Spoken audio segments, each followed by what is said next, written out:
నీకు దమ్ముంటే సింగులర్గా పిలవటం కాదు, జగనన్నతో సింగిల్గా పోటీ చేయి.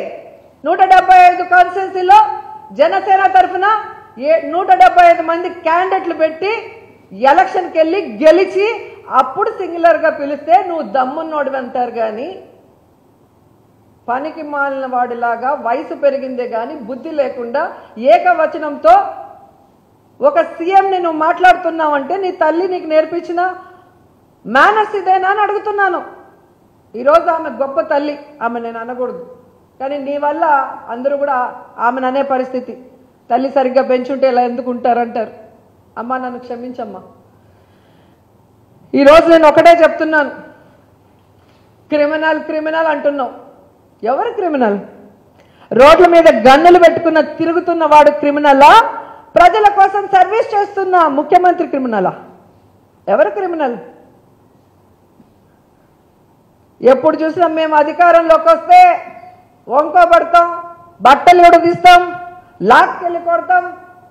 క్రిమినల్ లాగా మాట్లాడుతుంది ఎవరు? నువ్వు అధికారంలోకి వస్తే ఆల్రెడీ మేము ఉన్నాం. జగన్ సార్ కనుక నీలాగే ఆలోచిస్తే ఈరోజు నువ్వు చెప్పినవన్నీ జరుగుతుండాలి. చిన్నవాడైనా పెద్ద మనసుతో ఉన్న సమయాన్ని ప్రజల కోసం వినియోగించాలి, రాష్ట్రం కోసం వినియోగించాలని చిత్తశుద్ధిగా గొప్ప ఆలోచనలతో ముందుకు వెళ్తున్నాడు. కాబట్టి మీరంతా బతకడుతున్నారని కూడా ఈ సందర్భంగా తెలియజేసుకుంటున్నాను. ఈరోజు జగన్మోహన్ రెడ్డి గారు అంటేనే అతను ఒక క్రియేటర్ అంటున్నారు అందరూ. ఈరోజు స్వాతంత్రం వచ్చి నిజంగా స్వాతంత్రం వచ్చిన తర్వాత 1972 తర్వాత ఏ రాష్ట్రంలో కానీ ఏ దేశంలో కానీ 1972 తర్వాత ఈ రాష్ట్రంలో కానీ దేశంలో కానీ ఏ నాయకుడికి కూడా సాధ్యం కానీ 51% మంది ప్రజలు ఓట్లేసిన వన్ అండ్ ఓన్లీ నాయకుడు ఎవరైనా ఉన్నారు అంటే అది జగన్మోహన్ రెడ్డి గారు. అలాగే ఒంటి చేత్తో 86% సీట్లను సాధించిన నాయకుడు ఎవరైనా ఉన్నారు అంటే అది one and only Jaganmohan Reddy గారు. 3648 కిలోమీటర్ల పాదయాత్రని ఈ దేశంలో ఎవరికి సాధ్యం కాని విధంగా జన ప్రభంజనంతో ముందుకు తీసుకువెళ్లిన వ్యక్తి ఎవరైనా ఉన్నారు అంటే అది వన్ అండ్ ఓన్లీ జగన్ గారు. సొంతింటి కల నిజం చేసుకోవాలనుకునే వాళ్ళకి సువర్ణావకాశం. మార్కెట్లోని తక్కువ ధర ఇప్పుడు ఈసీఐఎల్ క్రాస్ రోడ్ పక్కనే 2 మరియు 3 bedroom premium apartment flats. Registration కోసం వెంటనే కాల్ చేయండి. శుభప్రదం ప్రాజెక్ట్స్ 9100007255. కొణిదెల పవన్ కళ్యాణ్ అమ్మ కడుపున ఆఖరివాడిగా పుట్టిన అందరికీ మంచి చేయాలి, మేలు జరగాలి అనే విషయంలో ముందువాడుగా ఉంటాడు. తన గురించి కంటే జనం గురించి ఎక్కువగా ఆలోచించే మనస్తత్వం నా తమ్ముడు కళ్యాణ్ బాబుది.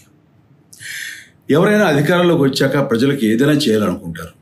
కానీ కళ్యాణ్ తన సొంత సంపాదనని కౌలు రైతుల కన్నీళ్లు తుడిచేందుకు ఖర్చు పెట్టడం, సరిహద్దు దగ్గర ప్రాణాలొడ్డి పోరాడే జవాన్ కోసం పెద్ద మొత్తం అందివ్వటం, అలాగే మత్స్యకారులు ఇంకా ఎందరికో తాను చేసిన సహాయం చూస్తుంటే ఇలాంటి నాయకుడు కదా జనాలకు కావాల్సింది అనిపిస్తుంది. ఒక రకంగా చెప్పాలంటే సినిమాలోకి తను బలవంతంగా వచ్చాడు, రాజకీయాల్లో మాత్రం ఇష్టంతోనే వచ్చాడు. ఏ తల్లికైనా తన కొడుకు కష్టపడుతుంటే గుండె తరుక్కుపోతుంది.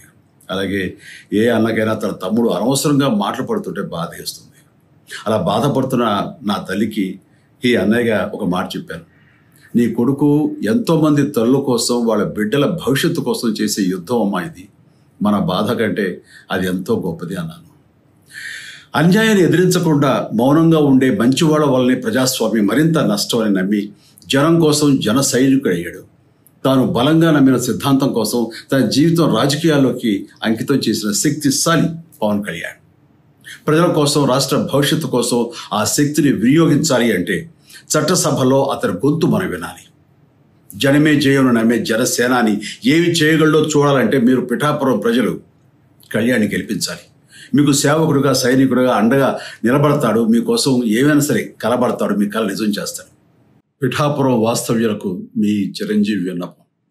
గాజు గ్లాసు గుర్తుకి మీ ఓటు వేసి పవన్ కళ్యాణ్ని గెలిపించండి. జై హింద్.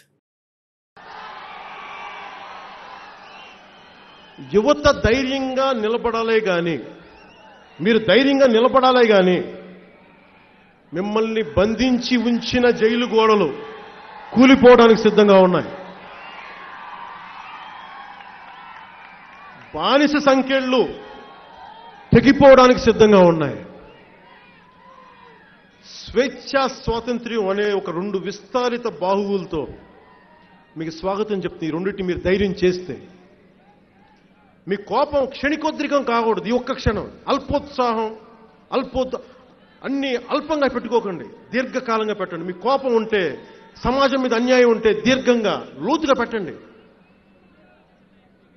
మీ సమస్యల కోసం మీరు పోరాడకపోతే ఎవరు పోరాడతారు? నేను వచ్చాను రోడ్ల మీదకి, పోరాట యాత్రప్పుడు తిరిగా మీకోసం. ఈరోజు మొన్న ఇందాక మీరు విశాఖ ఉక్కు ఆంధ్రుల హక్కు ఉంటే దాన్ని మియర్ స్లోగన్ చేయకండి. మీరు స్టీల్ ప్లాంట్ కార్మికుల కుటుంబాలు వచ్చి రోడ్ల మీద నిలబడండి. నేను నిలబడ్డాను కదా మీకోసం. ప్రధానమంత్రి గారితో నేను మాట్లాడతాను, అమిత్ షా గారితో నేను మాట్లాడతాను. వాళ్ళు ఒప్పుకుంటారో లేదో నాకు తెలీదు. మీ గొంతుని తీసుకెళ్తా.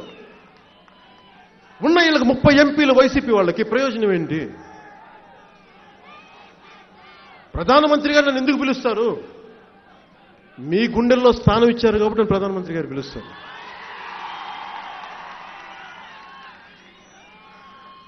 నేను వాళ్ళు చెప్తా, రాష్ట్రాన్ని బాగు చేయండి అనే కోరుకున్నాను, అంతమించి ఇంకా కోరుకోవాలి.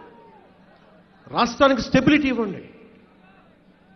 మీరు కనుక నన్ను అధికారంలో ఇంతపాటి పిసరంతా పట్టుమని 10 మంది ఎమ్మెల్యేలు ఇచ్చుంటే నేను మీకోసం చాలా బలంగా సభల్లో పోరాడేవాడిని. ఇవ్వలేదు కాబట్టి నేను ఈరోజు నా ప్రజాక్షేత్రంలో పోరాడుతున్నాను. నాకు 2 ఒకటే. అదైతే మీకు ఫలితాలు తేగలను, ఇదైతే పోరాటం చేయగలను. ఫలితాలు ఇచ్చేది పోరాటం నాకు ఇవ్వండి, నాకు అవకాశం. ఎందుకంటే మీకోసం పడేవాడు ఎవడుంటాడు? ఓడిపోయిన తర్వాత ఎలా కించపరుస్తారో తెలుసు కదా మీకు. 2 చోట్ల ఓడిపోయినాడు. డైమండ్ రాణి ఆ రోజా కూడా మాట్లాడద్దు. వాళ్ళు కూడా యూటూ నువ్వు కూడానా ఛీ, నా బతుకు చెడ.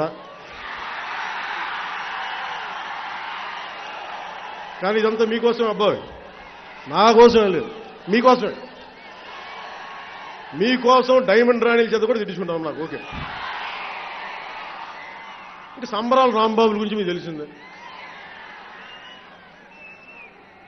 మీరు ఒకటే గుర్తుపెట్టుకోండి, ఎవరో వస్తారు, మంచి రోజులు తెస్తారని మర్చిపోకండి. ఎవడు రాడు, మీరే నిలబడాలి. మీకు నిలబడే వాళ్ళకి మీరు నిలబడాలి. మంచి రోజులు వస్తాయంటే మంచి రోజులు వాళ్ళకి వచ్చినాయి. మట్టి కుండలు మనకి ఇచ్చారు. గతంలో ప్రభుత్వాలు కొంచెం కనీసం మట్టి మశానం మనకు వదిలే, వీళ్ళు మట్టి ఇసుతో పడగట్టి తినేశారు.